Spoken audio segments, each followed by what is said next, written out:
Toda a igreja diz amém. Quero passar a palavra para Augusto, que vai nos conduzir. Amém. Glória a Deus. Boa noite, igreja. Não precisa de pregação não, né? Podia acabar agora. Você já foi abençoado? Meu Deus, que privilégio estar aqui nesse momento, vendo isso. Eu também não sou muito de chorar, mas você vê um adolescente que ficou 4 dias pulando, correndo, jogando bola, piscina, tirolesa, e comida boa, e pasta na cara, e aquela coisa toda, 4 dias intensamente, e você dá a oportunidade para o adolescente falar o que marcou ele no acampamento, e ele diz assim: eu voltei a fazer meu devocional diário. Meu Deus, tinha 6 meses que eu não fazia o devocional, que eu não tinha um tempo de oração, e eu voltei a fazer. Eu lembrei como é que era. Meu Deus, glória a Deus, glória a Deus. Hoje pela manhã tivemos um homem de Deus aqui também, o Lécio. Ele já pregou boa parte do que eu vou falar. O resto que não tinha ido ainda, o pastor Juan acabou de pregar aqui agora. Então você vê que Deus está no negócio. Então eu te convido a abrir sua Bíblia em Lucas capítulo 5. Nós vamos ler a partir do versículo 17. Nós vamos até o versículo 26. Mas antes disso, antes de nós lermos, eu quero falar um pouquinho sobre o que nós falaremos nessa noite. Nós iremos falar sobre qual é o nosso papel dentro da nossa comunidade de fé. Qual é o nosso papel dentro da igreja? Qual a nossa função? Qual propósito nós temos desempenhado aqui dentro dessa família? O que eu e você estamos fazendo aqui nesse momento? Nós vamos falar um pouquinho sobre o que você que está assistindo na sua casa. Qual é o seu papel no reino de Deus também? Qual é o nosso papel? Qual é o nosso propósito? E para isso eu gostaria de afirmar uma coisa muito importante. Eu gostaria de começar afirmando que a igreja é do Senhor Jesus. A igreja não é do pastor Juan, não é da Convenção Batista Mineira. A igreja é do Senhor Jesus. Ele é o próprio fundador e edificador deste lugar. Ele é o próprio fundador e edificador da igreja. Em Efésios capítulo 1, versículo 22 e 23 está escrito assim: Deus submeteu todas as coisas à autoridade de Cristo e o fez cabeça de tudo para o bem da igreja. E a igreja é o seu corpo. Ela é preenchida e completada por Cristo, que enche consigo mesmo todas as coisas por toda a parte. A igreja é o corpo de um cabeça. Essa cabeça é Cristo, é Jesus. A igreja é um empreendimento santo. A igreja é um povo que está totalmente arraigado, enraizado, profundamente ligado a Jesus. Assim como Adão olhou para Eva e disse: você é osso dos meus ossos, carne da minha carne. Assim como Deus disse que homem e mulher deveriam ser uma só carne, Cristo e a igreja estão unidos.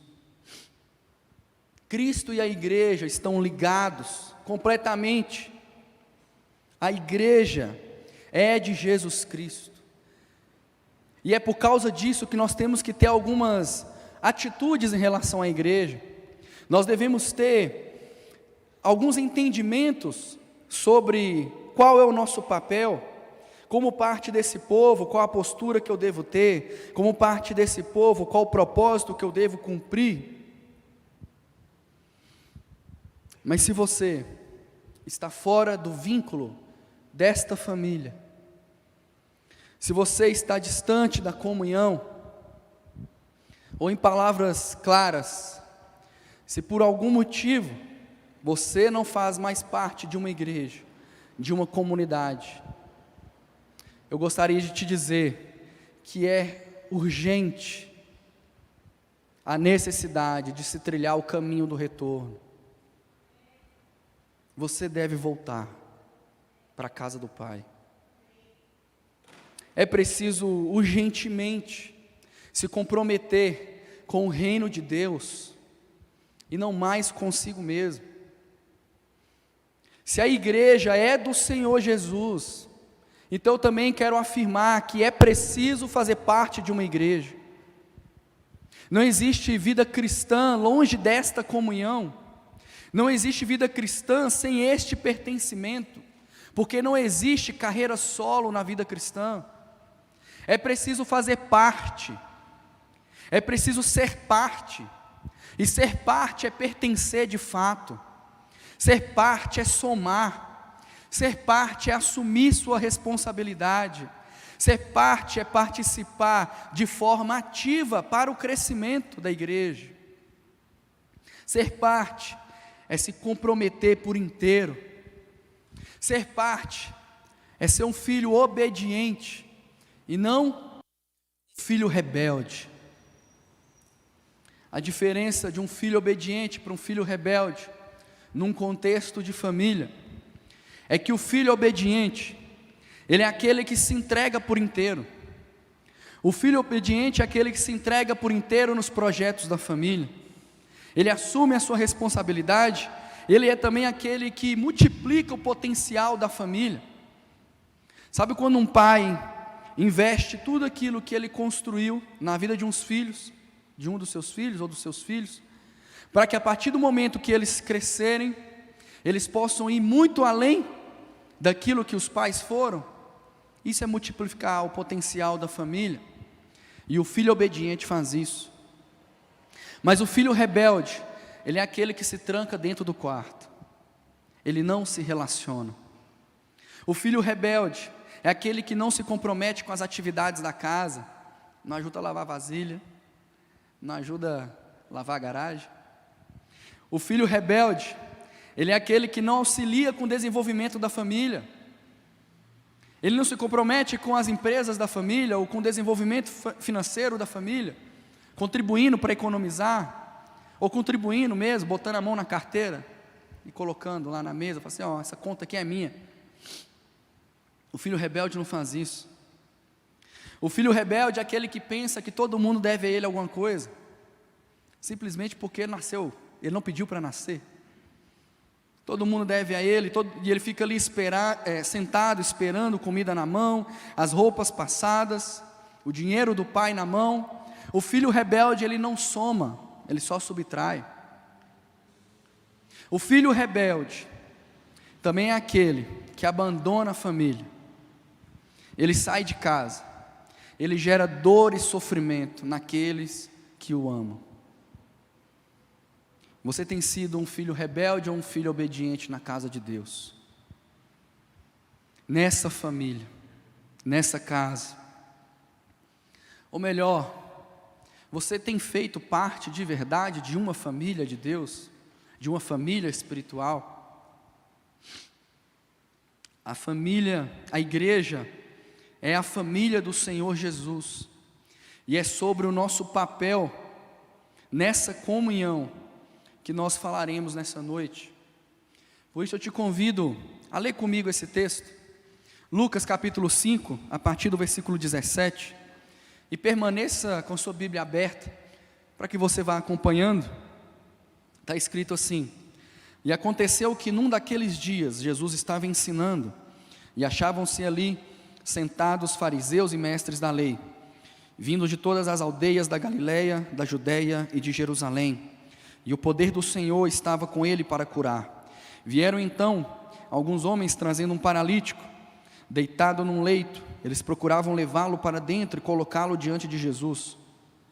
E não encontrando uma forma de fazer isso, por causa da multidão, subiram ao telhado e por entre as telhas desceram o paralítico no seu leito, deixando-o no meio das pessoas diante de Jesus. Vendo-lhes a fé, Jesus disse ao paralítico: homem, os seus pecados estão perdoados. E os escribas e fariseus começaram a pensar: quem é este que diz blasfêmias? Quem pode perdoar pecados a não ser um que é Deus? Jesus, porém, conhecendo os pensamentos, disse-lhes: o que vocês estão pensando em seu coração? O que é mais fácil dizer: os seus pecados estão perdoados, ou dizer: levante-se e ande? Mas isto é para que vocês saibam que o Filho do Homem tem autoridade sobre a terra para perdoar pecados. E disse ao paralítico: eu digo a você, levante-se, pegue o seu leito e vá para a sua casa. E imediatamente ele se levantou diante de todos, e pegando o leito em que até então estava deitado, voltou para casa, glorificando a Deus. Todos ficaram muito admirados, davam glórias a Deus, e cheios de temor diziam: hoje vimos coisas extraordinárias. Glória a Deus, uma grande manifestação de quem Jesus é. Tem uma atividade no PIB College, quando nós vamos falar sobre célula, não a célula do corpo humano, mas as células, os pequenos grupos da igreja.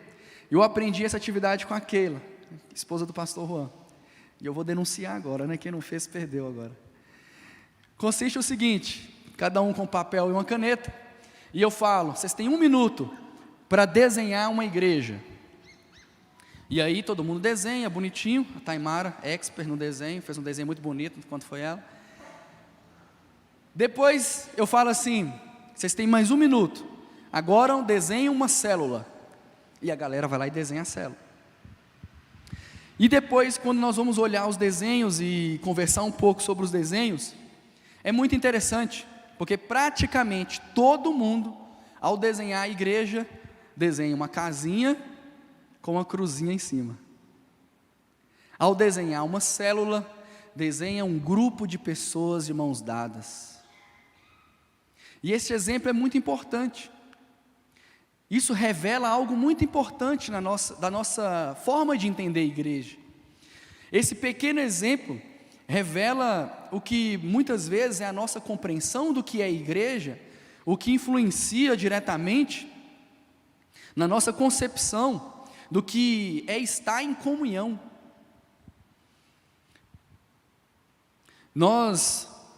Foi formado em nosso imaginário que a igreja é uma instituição, a igreja é uma organização religiosa, a igreja é um prédio, e estar em comunhão, para muitos de nós, é somente pertencer a um hall de membros, é ter um nome numa lista, ou então ser um assíduo frequentador de culto. Existem pessoas que supervalorizam o organizacional e ficam querendo logo entrar na lista de membresia, ficam querendo antecipar as coisas, e são pessoas que não conhecem ninguém sabe quem é ainda, não participam de uma célula, não participam dos projetos que a igreja desenvolve, mal vem ao culto. Estar em comunhão não é pertencer a uma lista de nomes, a um hall de membros, nem ser um assíduo frequentador de culto.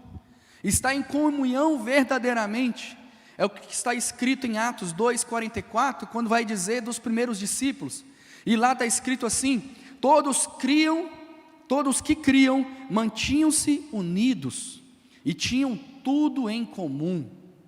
Tudo em comum.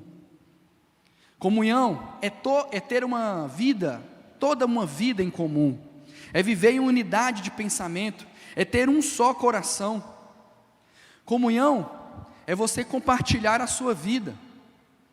Comunhão é colocá-la à disposição do outro. Comunhão é disponibilizá-la ao serviço do outro. Isto é estar em comunhão. E você tem vivido assim? Olhando para a sua vida, você tem vivido assim? Ou melhor, Você conhece o irmão que está próximo de você e agora? Se você olhar para frente, olhar para trás. Se você não conhece, se apresenta aí. Todo mundo ama que faz isso. Vire para o irmão do seu lado. Mas vire aí para ele e fala assim: meu irmão, meu nome é tal. Pergunte o nome do irmão. E diga assim para ele: eu coloco a minha vida à sua disposição para te servir.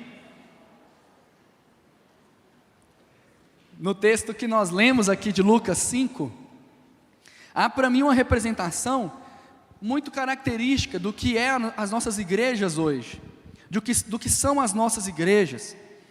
É a união de muitas pessoas reunidas no mesmo lugar, aos pés de Jesus, que é Ele que está aqui ministrando, não sou eu, para ouvir uma mensagem, para ouvir uma ministração, para ouvir uma direção. No verso 17 de Lucas, vai dizer que naquela casa onde Jesus estava, se ajuntaram mestres da lei, fariseus, de várias tribos, de várias regiões. Marcos 2, versículo 2, ao narrar essa mesma história, vai dizer somente que existia uma grande multidão de pessoas ali reunidas. Ou seja, as nossas igrejas se parecem muito com isso hoje. No mesmo lugar, um grupo de pessoas, de várias tribos, de várias culturas, de várias mentalidades diferentes, reunidas para ouvir o que Jesus tem a dizer. Então, diante dessa história que nós lemos, diante disso que nós lemos aqui, dessa história de Jesus, esse paralítico, eu quero falar de alguns personagens que chamam a minha atenção nessa história, e que eu acho que eles podem contribuir conosco, através dos seus exemplos, sobre comunhão, sobre esse tema. E é bom nós falarmos sobre isso, porque o fato de nós estarmos todos aqui reunidos num só lugar, isso não atesta que nós estamos em comunhão. Então nós precisamos aprofundar um pouco, e eu te convido a prestar atenção comigo em alguns personagens. E o primeiro deles, que chama muito a minha atenção nesse texto, é a multidão. A multidão, ela não tem nome. Pouco se sabe sobre a multidão, mas os seus efeitos podem ser catastróficos. A multidão é aquele grupo que diz que ama Jesus, mas também não está muito disposto a se comprometer. A multidão até acha Jesus bacana, mas pensa que se tornar membro de verdade de uma igreja, se submeter a uma liderança, ser participante ativo dos projetos e desafios propostos, a multidão acha que tudo isso é perda de tempo, que isso é uma coisa retrógrada, isso é uma coisa ultrapassada, isso não é mais necessário. Pertence também à multidão aquela pessoa que se diz cristã, talvez é até membro de uma igreja, nominalmente, mas a sua vida não muda em nada, a sua vida não influencia ninguém, e talvez nem a sua própria igreja saiba que essa pessoa existe. Porque quando uma pessoa se compromete de verdade com a unidade, com a comunhão da igreja, com tudo isso que nós estamos vivendo aqui nessa noite, essa pessoa não é mais multidão. Ela sai da multidão e ela vira um discípulo. O discípulo não é mais um, não é mais um número, não é mais um na multidão. O discípulo é aquele que se parece com o seu mestre. Quando Jesus foi preso para ser crucificado, todos nós sabemos que Pedro traiu Jesus, mas tem uma coisa interessante nessa história. Pedro estava seguindo Jesus, acompanhando ele de longe e observando. E em determinado momento ele estava reunido com algumas pessoas, aquelas pessoas olharam para ele e falaram: ei, você é daquela galera, você estava com eles, você é daquele povo. E a palavra de Deus diz assim: o seu modo de falar o denuncia. Um verdadeiro discípulo, ele revela Jesus por onde ele passa. Já a multidão, mais atrapalha que ajuda. A multidão, ela não é luz, ela é uma lâmpada apagada. A multidão, é sal sem poder de salgar. Quer um exemplo?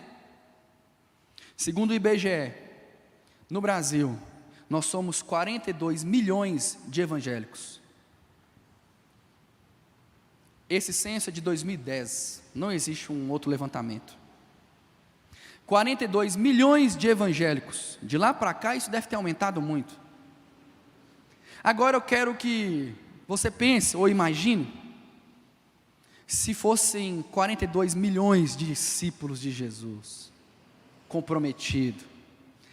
Se quando nós fizéssemos um apelo, igual esse que o pastor Juan fez aqui na frente, viessem 42 milhões de discípulos falando, essa conta é minha, eu vou. Seria um pouco diferente a nossa história. A multidão, ela mais atrapalha do que ajuda, porque a multidão está preocupada com ela mesma.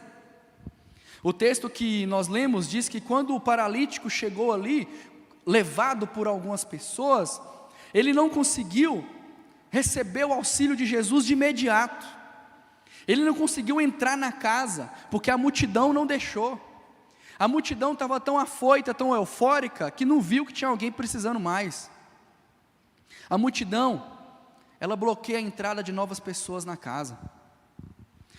O mau testemunho, a falta de perseverança, de comprometimento da multidão, impede com que novas pessoas cheguem na família do Senhor. A falta de santidade na multidão afasta as pessoas. A falta de empatia, de amor, tem feito com que os enfermos espirituais fiquem do lado de fora. E isso mesmo sabendo da urgência de se fazer a diferença, porque a multidão sabe disso. A multidão sabe que todos os dias tem milhares e milhares de pessoas morrendo, indo para o inferno sem conhecer Jesus, e mesmo assim ela não faz nada. Mesmo sabendo que é urgente amar as pessoas, revelar quem Jesus é, porque a sua volta está próxima, a multidão não muda a sua conduta, porque está preocupada somente com ela mesma. A multidão fecha portas. Eu gosto de falar também que a multidão é sommelier de pregação. Ama degustar uma pregação. Ama ouvir uma boa exposição bíblica. São grandes degustadores de pregação, mas péssimos praticantes da palavra. Em todos os cultos que participam, ouvem orientações, princípios a serem aplicados, porém apenas admiram o quão bonito foi a palavra do pastor. Muitos têm até o seu estilo favorito de mensagem. Eu gosto mais quando é assim. Mas não pratica, não muda, ao sair por aquela porta, continua a mesma coisa. A multidão, ela não vive comunhão, ela vive networking. E no contexto dos empreendedores, o que é network? É uma rede de relacionamentos, de amizades, para o benefício do seu trabalho, para um benefício próprio. No network não há partilhamento de vida, tem uma troca. A mentalidade do network é o seguinte: em que eu lhe posso ser útil para que você retribua a mim algum favor que me beneficie? Isso não é comunhão, isso é troca. Outra característica da multidão é que, por não se comprometer, ela também não experimenta o melhor de Deus para a vida dela. A multidão é aquela que está escrito aqui no versículo 26 que nós lemos. Uau, hoje nós vimos coisas extraordinárias. Viram, observaram, mas não foi com ela que aconteceu. Não estavam diretamente envolvidos no milagre. Aqueles homens que levaram o paralítico até aquela casa, eles sim, eles conheciam Jesus. Eles sabiam do que Jesus era capaz de fazer, e por isso o milagre não gerou surpresa neles. Jesus não precisou se afirmar para eles de que Ele era Deus, mas para quem não conhece verdadeiramente, para quem não se envolve nessa relação, aquilo que aconteceu foi algo estranho. E a palavra do original, quando nós vamos traduzir o extraordinário, aqui está falando de coisas estranhas. coisas que eles não estão habituados, diferente do que se é acostumado, coisa que não se vê acontecer. Existem pessoas assim, a multidão é assim, por não ter relação, por não se comprometer, quando veem Deus agindo, elas ficam espantadas. Estes estão sempre se admirando pelo que o Senhor tem feito na vida dos outros, ou através dos outros, mas com Ele mesmo nada acontece, nada muda. É o negócio do Pedro. A multidão é aquela que fica de fora do que Deus está fazendo no mundo. Mas se você está ouvindo eu falar isso aqui, e está pensando assim, eu acho que isso é para mim, eu acho que eu estou assim, eu estou distante, eu não estou me comprometendo de verdade, eu quero te dizer uma coisa, Jesus conhece o seu pensamento, Jesus conhece o seu coração, Ele é Deus, Ele ama você, por isso hoje Ele está te dando uma chance, para que você não viva mais assim. Você está aqui hoje, para ouvir essa palavra, hoje Ele te chama para o arrependimento, Ele te chama para uma mudança, se entregue por inteiro, abandone a multidão, se torne um discípulo comprometido de verdade. Nessa história, me chama também a atenção um segundo grupo de pessoas, um segundo papel, um segundo personagem nessa história, e são os religiosos. Quem eram os religiosos aqui dessa história? Eles eram os fariseus, os escribas, também conhecidos como mestres da lei. Os fariseus eram um grupo judaico, tanto religioso quanto político. Os escribas já eram aqueles responsáveis pelo ensino, pela interpretação, pela regulamentação da lei de Moisés, não da lei civil. Portanto, o que nós podemos afirmar aqui é que esses mestres da lei, eles eram os especialistas em religião. Eles dominavam todos os detalhes da lei judaica, das regras cerimoniais, das tradições da religião. Eles eram mestres respeitados e muito bem capacitados. Eram considerados os guardiões da lei, responsáveis pelo estudo, pela interpretação, pelo ensino.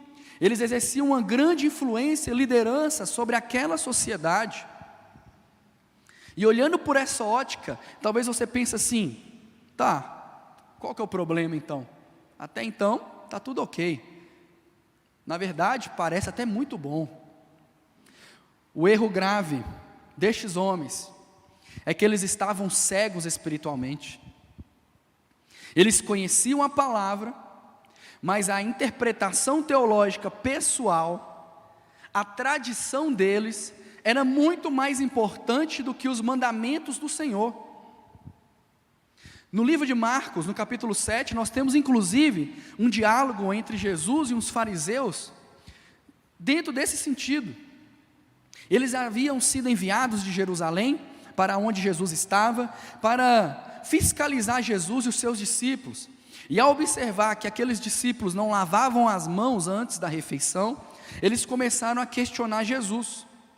Esse lavar das mãos não era por higiene, na verdade, porque fazia parte de uma regra de purificação moral. Porém, essa lei, ela era oriunda não da palavra de Deus, da lei de Moisés, ela era oriunda da tradição dos anciãos. E aí, eles começam a questionar Jesus. Outro detalhe é que essa regra de purificação purificava somente o exterior, porque o coração deles continuava distante de Deus.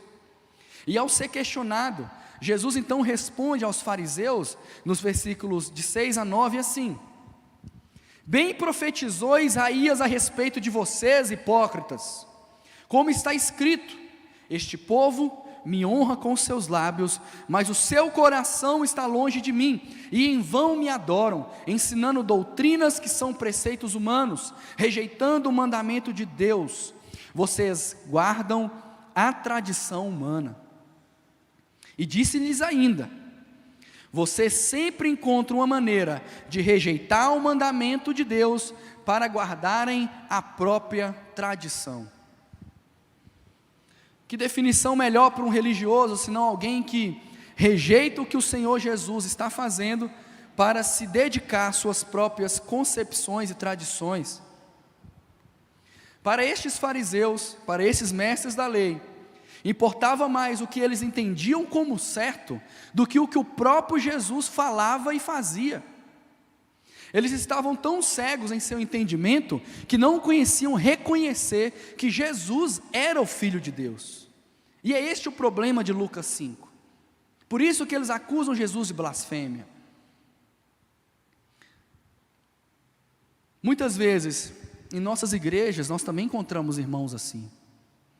Eles estão muito distraídos, discutindo quem está certo, se é calvino, se é armínio, se a parede tem que ser branca ou preta, se tem que tocar o worship, cantor cristão, se alguns usos e costumes estão sendo obedecidos ou não, questionam tudo o que é proposto, estão tão distraídos com questões menores e não estão vendo que o próprio Jesus está no meio da igreja.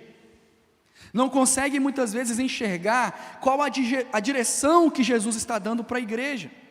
Não conseguem enxergar que Deus está dirigindo a igreja numa visão de transformar a cidade, numa missão de apresentar Jesus às próximas gerações. E nós fazemos isso entendendo que cada membro deve ser um líder em seu ciclo.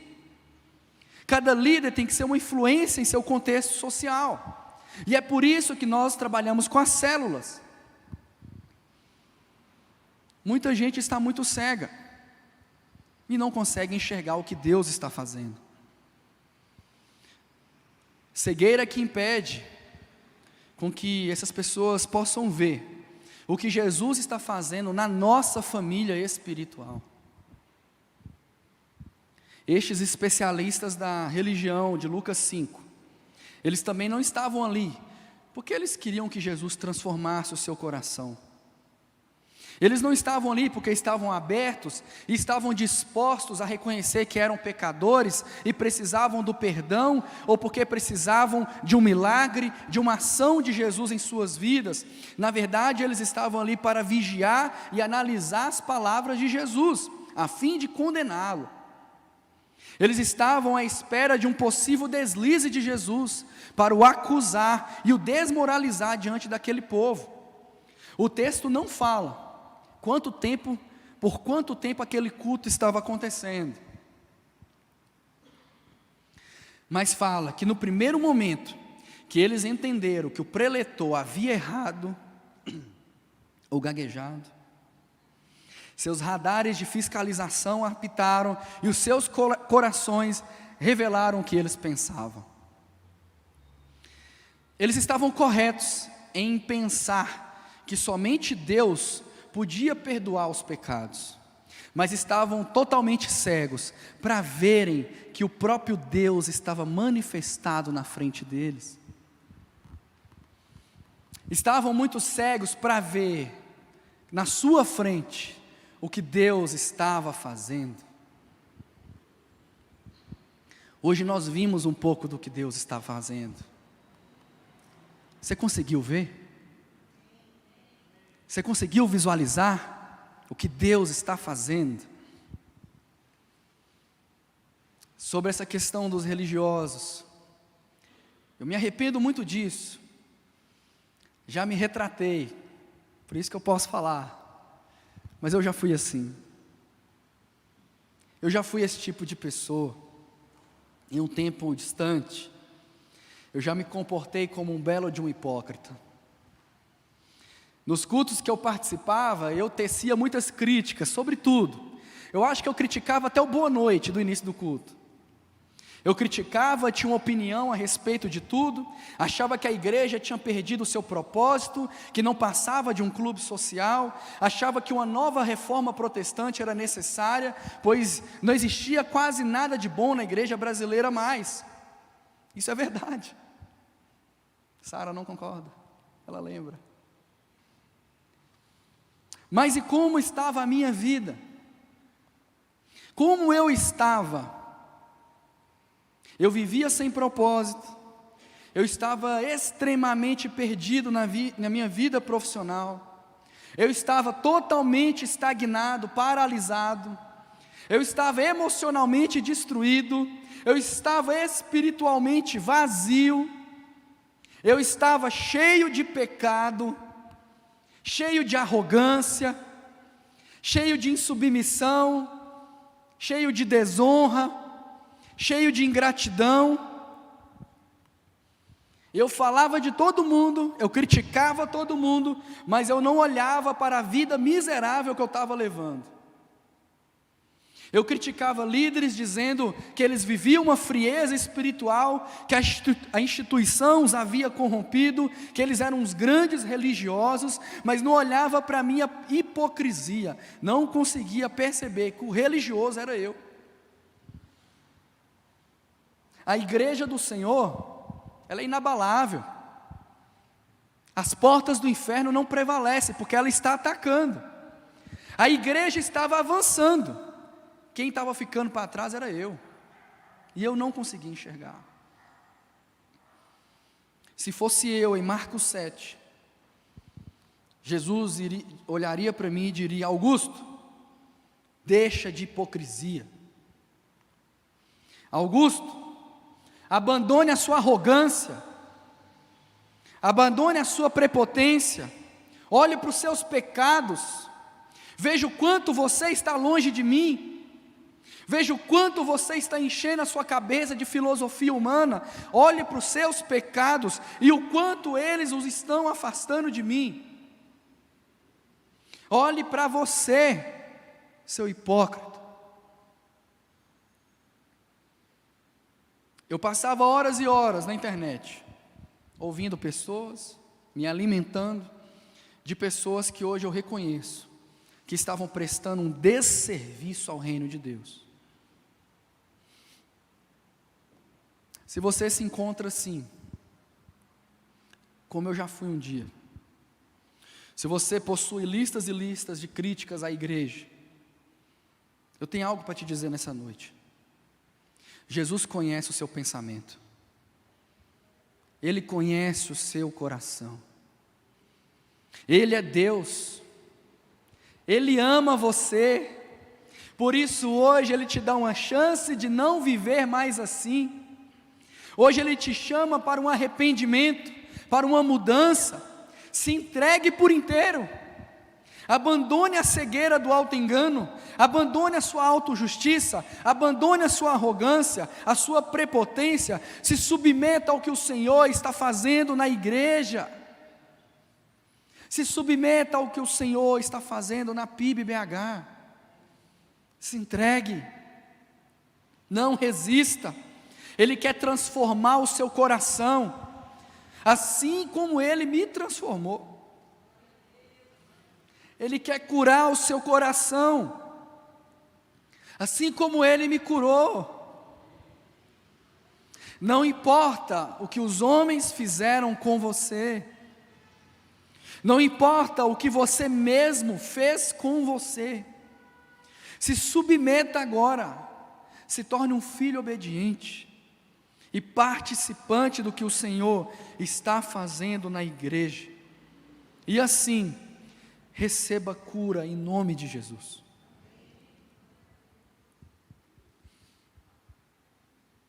Não espere chegar no fundo do poço. No dia 7/7 de 2019, eu estava quase no fundo do poço. E eu entrei por aquela porta, despretensiosamente.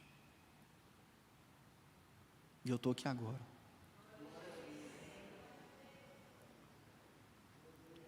O Senhor te trouxe aqui essa noite.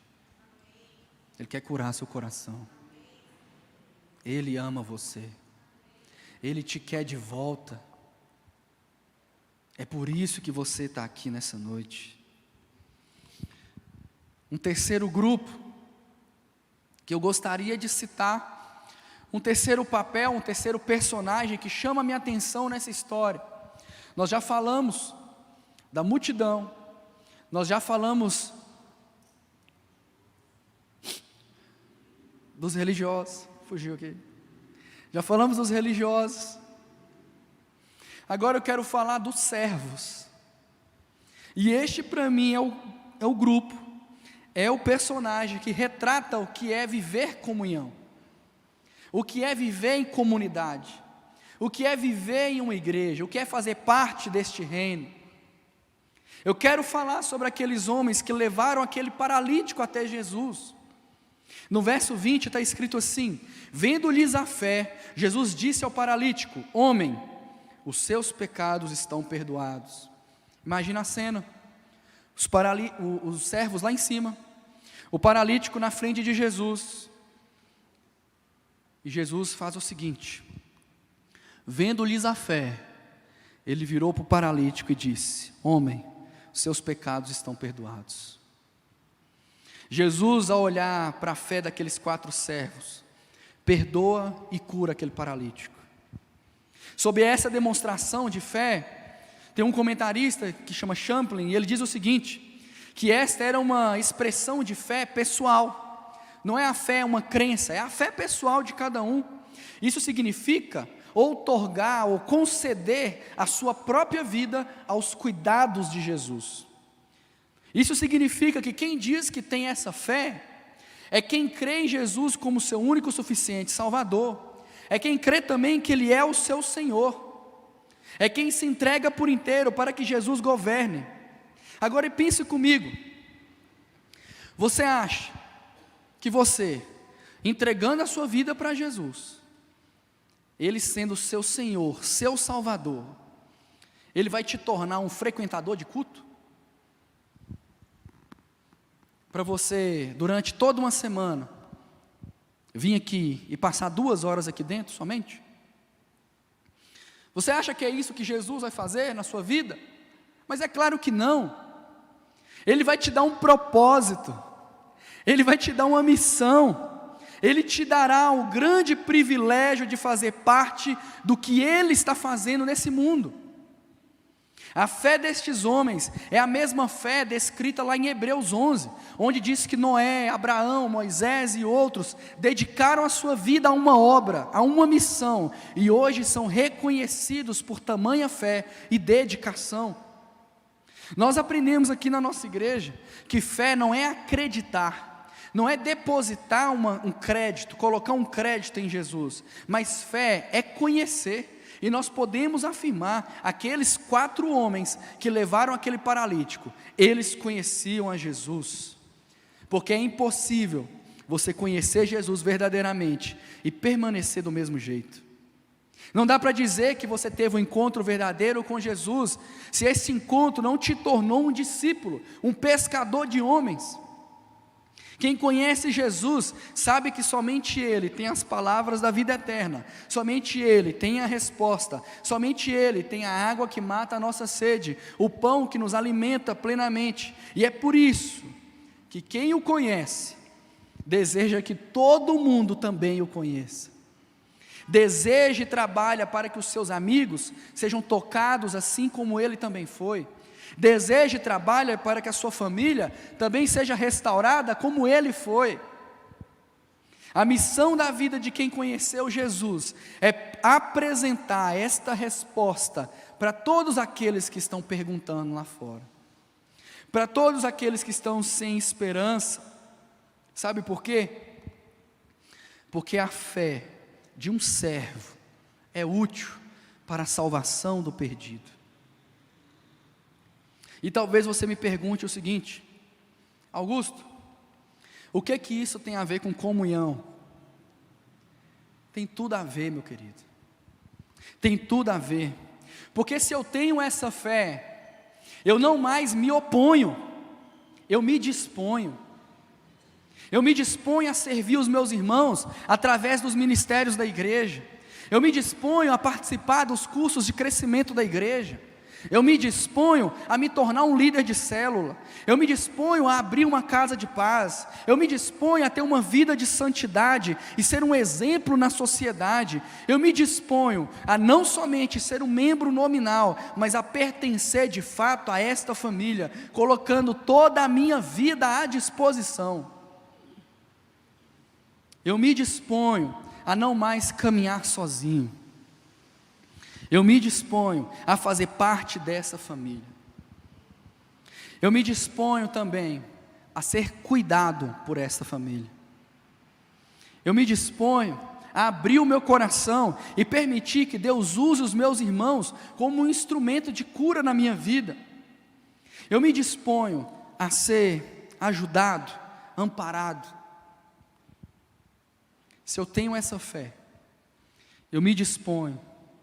E se eu me disponho, eu me importo com o que Deus se importa. Eu não perco tempo com coisas banais, passageiras. Eu me importo com o que Deus se importa. E Deus se importa com pessoas. Ao organizar a minha lista de tarefas da minha semana, eu priorizo as pessoas. Eu priorizo servir os meus irmãos, suprir nas suas necessidades, e também priorizo resgatar lá fora mais irmãos para trazer para essa família.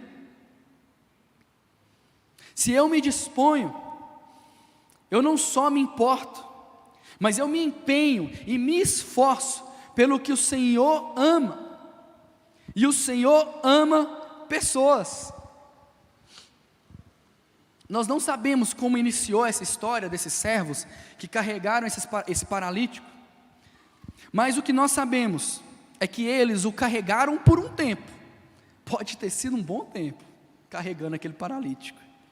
Chegando na porta da casa, eles tentaram, se esforçaram, mas não conseguiram entrar. Então eles foram para o telhado. As casas daquele tempo geralmente tinham uma escada do lado de fora. Então eles tiveram que subir as escadas com o paralítico nos braços. Estes homens, eles também abriram o telhado para que o paralítico pudesse descer. E sabe como é que era o telhado deste tempo? Lucas fala que eles passaram o paralítico pelas telhas, ou seja, eram telhas de barro, presas com ganchos, e tinha uma argamassa de barro que vinha selando o telhado, e ainda era colocado placas de pedra para fortalecer o telhado. Ou seja, não foi fácil. Não foi fácil abrir um buraco no telhado para que aquele paralítico pudesse descer. Além de abrir um buraco, abrir uma passagem no telhado, eles também tiveram que descer esse paralítico. Perceba o tamanho desse esforço, uma grande persistência, que só pode ser compreendida como amor, como entrega. Um grande esforço para que a outra pessoa recebesse uma recompensa. Estes 4 servos, eles receberam no máximo um elogio à sua fé. Já o paralítico, ele foi perdoado, ele foi curado, e a sua vida nunca mais foi a mesma. A Bíblia não fala, mas eu imagino que ao longo da história desses 4 servos, esta não foi a única pessoa a ser levada a Jesus pela vida deles. Porque quem se encontra com o poder salvador de Jesus, deseja que o mundo experimente isso. Se eu tenho essa fé, se eu me disponho, eu somo, eu não subtraio. Aqueles 4 servos não estavam atrapalhando o que Jesus estava fazendo, eles não estavam se opondo ao movimento de Jesus, eles não estavam sendo do contra. Eles são pessoas que entenderam que é maturidade cristã, que é se parecer com Jesus e trabalhar como Ele. Aqueles servos estavam fazendo parte do que o Senhor estava fazendo naquele tempo. Que privilégio! Se eu me disponho, se eu tenho essa fé, eu também me disponho a fazer parte de uma família, e por causa disso, eu não mais estarei só. Nós não fomos criados para andar sozinhos. Este é um fardo muito maior do que nós podemos suportar. Nós vemos desde a criação do mundo, Deus falando, não é bom que o homem viva só. Mas por causa da nossa arrogância, da nossa prepotência, dos nossos pecados, nós decidimos andar sozinhos. Decidimos vencer com a força dos nossos braços. Mas deixa eu te falar uma coisa. Você não está só. Aqui você tem uma família.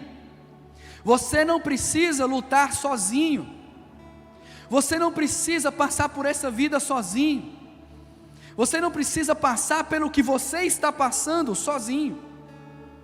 Imagine só, se apenas um servo decidisse levar esse paralítico até Jesus, talvez ele não ia conseguir caminhar o longo percurso para chegar até Jesus. Talvez ele não conseguiria enfrentar aquela multidão sozinho, com um paralítico nos braços. Talvez ele não conseguiria subir as escadas com aquele paralítico, porque ele estava sozinho.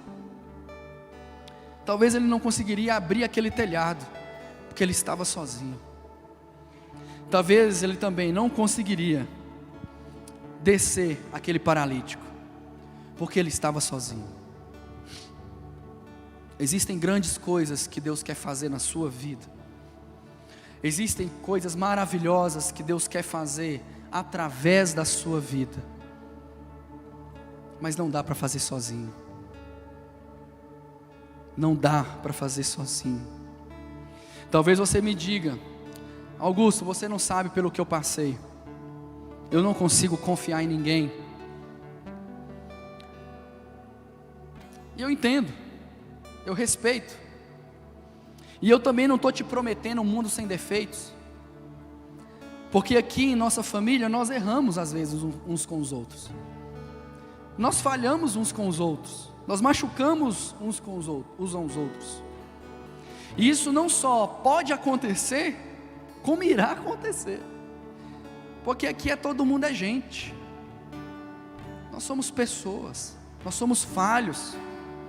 Nós estamos todos no mesmo barco de tentar melhorar, de tentar nos unir mais. Não estou te prometendo um mundo perfeito, mas uma coisa eu te garanto: você não estará sozinho. Não importa o problema, não importa a luta, não importa o desafio que você enfrentar, você não estará sozinho. Aqui você tem uma família. Por isso não resista. Se você está aqui nesse momento, se sentindo só, não resista. Não resista. Dê um passo de conhecer a nossa família. Dê um passo. Tem uma frase muito famosa, o Renan gosta de citar: um passo e você não estará mais no mesmo lugar. Dê um passo. E diante de tudo que nós falamos até aqui, qual tem sido o seu papel nessa comunhão? Qual personagem mais se parece com você? Você tem sido como a multidão? Frequentando, visitando? Eu sou da Igreja de Cristo, né?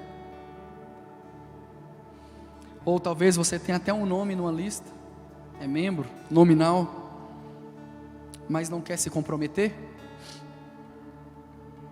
Você tem sido como os religiosos, que por saberem demais, nada mais está bom o suficiente, estão cegos, enganados por si mesmos, e por suas vãs concepções sobre o que é certo, o que é errado? Ou você tem sido um servo, que tem honrado o nome do Senhor, com a sua vida, com a sua dedicação aos irmãos, e o seu amor aos perdidos? Comunhão é compartilhar a sua vida, é colocá-la à disposição do outro, é disponibilizá-la ao serviço do outro, é ter uma vida em comum, é unidade de pensamento, é ter um só coração. Com qual personagem você mais tem se parecido nessa noite? Se Deus falou com você alguma coisa nessa noite,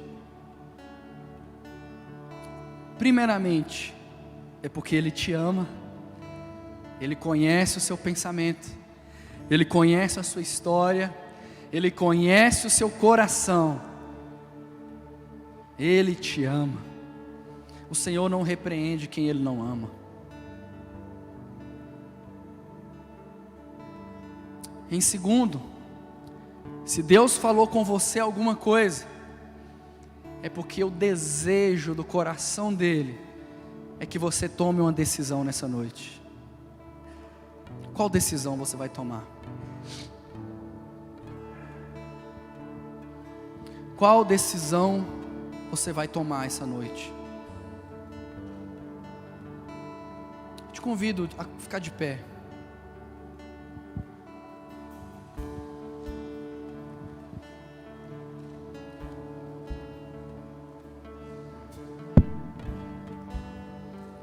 Hoje vimos coisas extraordinárias, mas ainda há algo para vermos nessa noite. A sua decisão. Qual decisão você quer tomar essa noite? Por isso, feche os seus olhos para que você não se distraia. E eu te convido a responder ao Senhor a respeito dessa pergunta que Ele está te fazendo. Se nessa noite Ele disse: você está como uma multidão, você diz que me ama, mas não se compromete.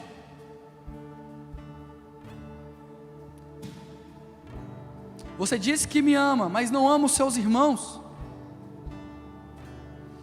Você diz que me ama, mas não é um discípulo verdadeiro. Toma a decisão de tornar um discípulo. Se o Senhor está dizendo para você, você está como um religioso, cheio de si, cheio das suas próprias convicções, você está cego, não está conseguindo ver o quão você está perdido, o quão você está estagnado. Você inclusive está mais parecido com um paralítico, alguém paralisado, que não consegue avançar na vida. Se Deus está falando isso com você, se arrependa nesse momento e fale com o Senhor: Pai, eu nem conheço esse Augusto que está aí na frente, mas faz em mim o que o Senhor fez nele. Cura meu coração igual o Senhor curou o dele. Me traz de volta igual o Senhor trouxe ele.